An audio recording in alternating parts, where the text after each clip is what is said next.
जिया एक fashion designer थी और नितिन एक कंपनी में सेल्स मैनेजर का काम करता था। जिया और नितिन एक दूसरे को कॉलेज से जानते थे और एक दूसरे से प्यार करते थे। उनके रिलेशन को लगभग 6 साल हो गए थे और अब जिया नितिन से शादी करना चाहती थी। पिछले महीने नितिन का प्रमोशन हुआ तो इसी कारण उसे दूसरे शहर में शिफ्ट होना पड़ा था। जाने से पहले वो जिया से मिला था। जिया बहुत उदास थी कि अब वो दोनों मिल नहीं पाएंगे, लेकिन जिया ने नितिन को कभी मना नहीं किया जाने से। वो चाहती थी नितिन अपने करियर में आगे बढ़े और यही सोचकर उसने खुशी खुशी नितिन को जाने दिया। वो दोनों एक दूसरे को रोज फोन करते थे और घंटों बातें करते थे। जिया उससे उसके नए काम, नई जगह के बारे में पूछती रहती कि सब कैसा है उधर, वो समय पर खाना खाता है ना, काम में ध्यान लगता है ना। जिया उसे उसका सब कुछ पूछती थी। 1 साल अच्छे से बीत गए थे, लेकिन फिर कुछ ऐसा होने लगा कि जिया बहुत परेशान रहने लगी। नितिन ना तो खुद जिया को फोन करता था और जब जिया फोन करती थी तो ये बोलकर फोन रख देता था कि वो काम में व्यस्त है। जिया को समझ नहीं आ रहा था कि नितिन ऐसा क्यों कर रहा है। भले कितना भी काम हो, 5 मिनट तो मुझसे बात कर ही सकता है। 1 महीना ऐसे ही चला गया। फिर जिया थक कर नितिन को फोन करना छोड़ दिया और नितिन तो अब उसे खुद से फोन करता ही नहीं था। कुछ दिन ऐसे ही बीत गए तो जिया ने खुद फोन किया नितिन को। उसने फोन नहीं उठाया। जिया ने उसे 4-5 बार फोन किया, फिर भी उसने फोन नहीं उठाया और ना ही उसने बाद में खुद से फोन किया। जिया बहुत परेशान हो गई। वो सोचने लगी कि सच में नितिन काम में व्यस्त रहता है कि कुछ और बात है। कुछ दिनों बाद जिया अपने काम से छुट्टी लेकर नितिन को बिना बताए उससे मिलने चली गई। जिया को नितिन का पूरा पता मालूम था कि वो कहाँ रहता है। जिया रात के समय नितिन के घर पहुंची थी। उसने देखा कि नितिन के घर पर ताला लगा हुआ था। उसने नितिन को फोन किया, लेकिन हमेशा की तरह नितिन ने जिया का फोन नहीं उठाया। फिर जिया ने नितिन को मैसेज किया कि मैं तुम्हारे घर के बाहर खड़ी हूँ, तुम कहाँ हो। थोड़ी देर बाद नितिन ने फोन किया और उसे बहुत डांटा कि तुम बिना बताए क्यों आ गई। इधर किसने बोला था तुम्हें इधर आने के लिए, और फोन रख दिया। उसने जिया की कोई बात नहीं सुनी।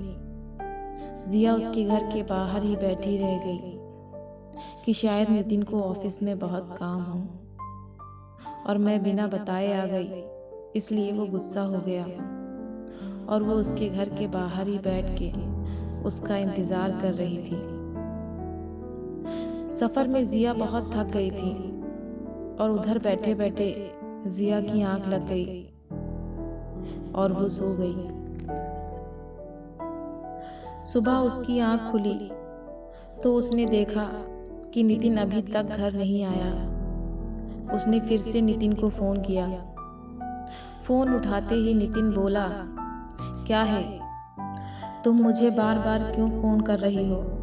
जिया बोली, तुम कहाँ हो, रात भर तुम घर नहीं आए, मैं इधर तुम्हारे घर के बाहर कल रात से तुम्हारा इंतजार कर रही हूँ।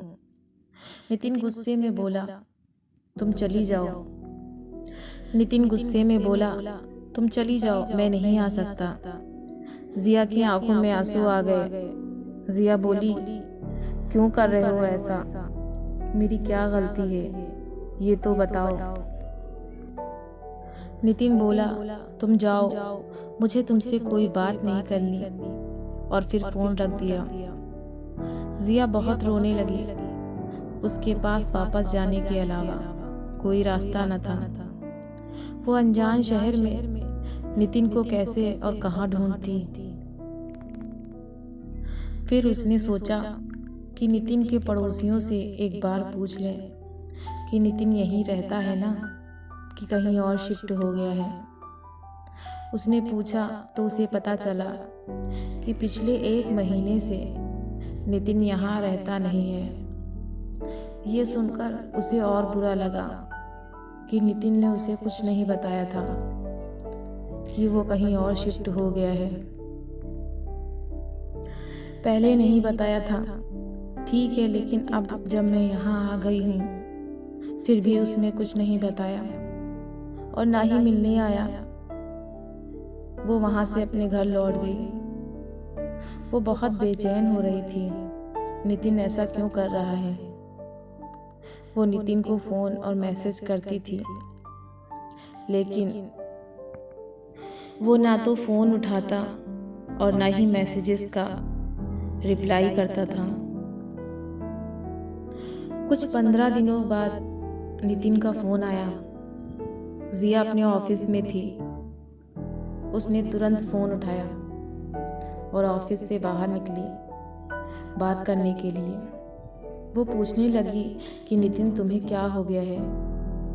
तुम मेरे साथ ऐसा क्यों कर रहे हो? मुझसे कोई गलती हुई है तो मुझे बताओ, लेकिन मुझे ऐसे इग्नोर नहीं करो, मुझसे बात करो। उधर से नितिन बोला, अब प्लीज़ तुम मुझे भूल जाओ, मैं किसी और से प्यार करता हूँ और उससे शादी करने वाला हूँ और पिछले 1 महीने से उसके साथ ही रहता हूँ, इसलिए तुमसे मिलने नहीं आया था उस दिन। हो सके तो मुझे माफ़ कर देना, मैं अपना फ़ोन नंबर भी बदल रहा हूँ।